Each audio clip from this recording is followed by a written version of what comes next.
A lot of people think that what they call the problem of nihilism is an important, or indeed the central, philosophical problem that we have to face, or we should face up to. But I think that, and what they mean by that, of course, is they have a sense that people in the modern world don't know how to orient themselves. They don't know what they ought to want. They don't know what normative conceptions should be binding on them. They don't know how to give their life meaning. All of these things are part of what they take to be the problem of nihilism. And they think that nihilism is a very serious problem because it means, well, nihil means nothing at all. Nihilum, not a bean.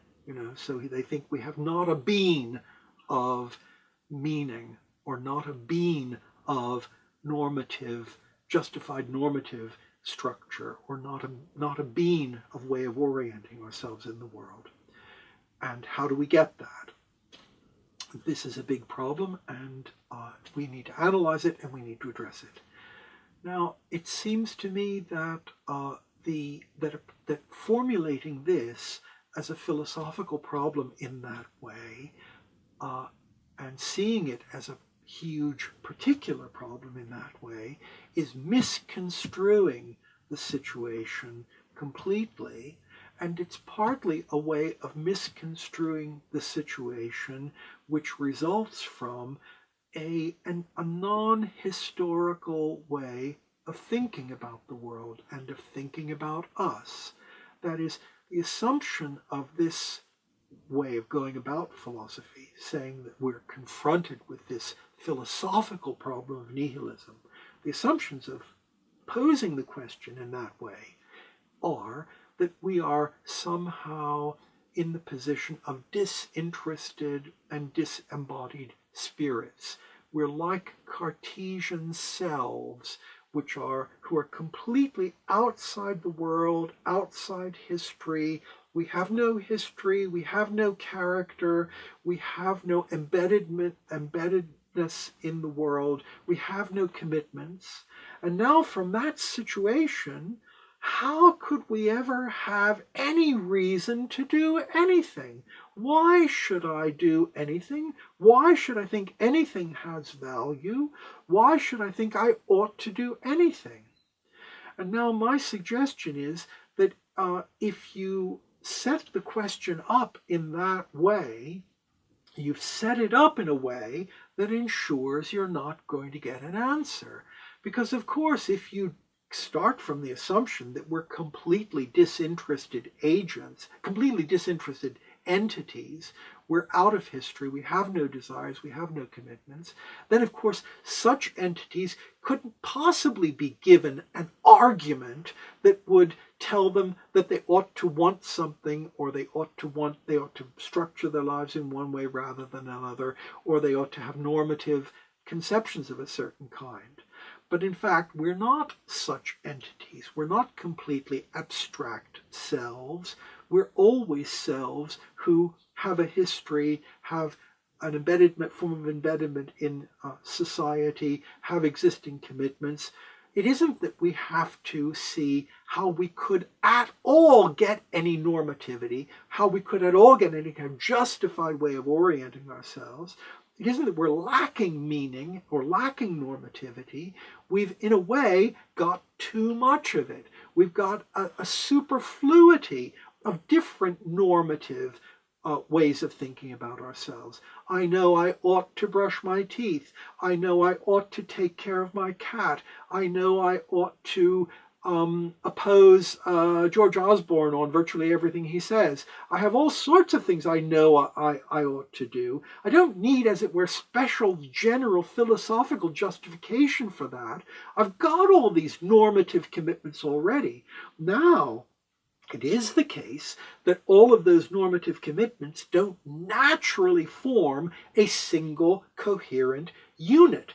There are conflicts, there are empty spaces, there are parts of my normative structure that are not very well defended. All sorts of things are true, but the appropriate situation is a situation of a person who's already in the world with a variety of different ways of orienting himself or herself, a variety of different values and a variety of different normative conceptions, who's trying to make his way or her way within that jungle of. So it isn't as if we're dropped in the middle of the ocean and how can we find the dry land? It's rather we're in the middle of a jungle surrounded by this mass of pullulating, palpitating, breathing, normative vegetation that's overgrowing us. And how do we get some kind of order in that? Not how do we get any normativity, whatever.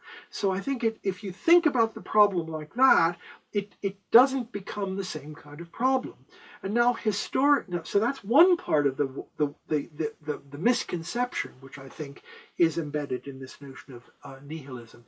The second part of the kind of misconception that's embodied there is, I think, the idea that, well, once we had all of this, we really had a perfectly justified way of orienting ourselves, or even not justified. We had a universally accepted way in which everybody oriented themselves.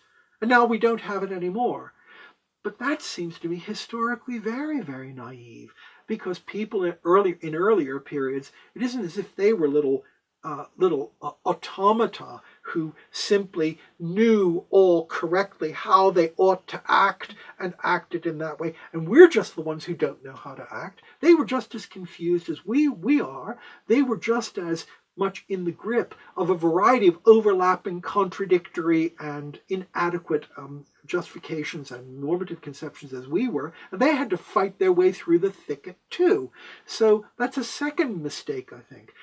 The third thing I want to say, and this isn't exactly a mistake, but it's just a kind of historical remark, is that nihilism is itself inherently not a descriptive, a theoretical, or a substantive word.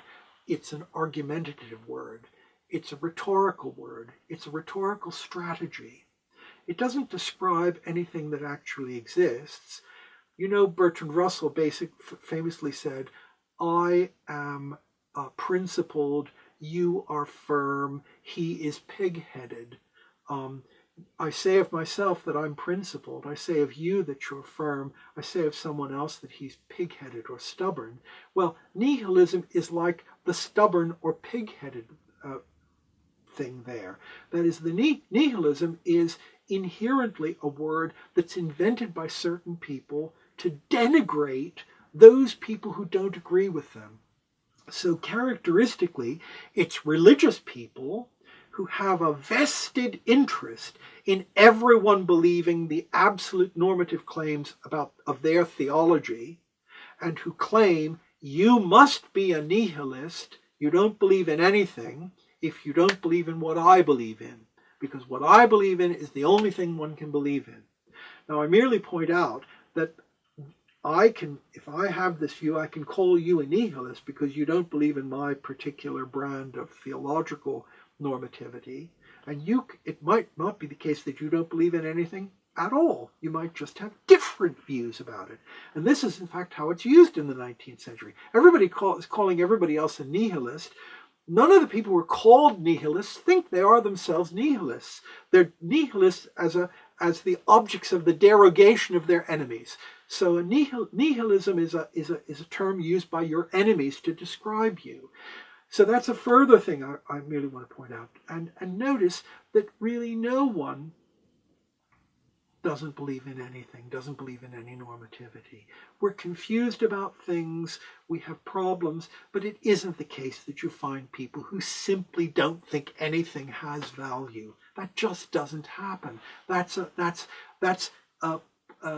pour faire peur aux enfants. It's a thing to scare children with. It's not a proper subject for discussion.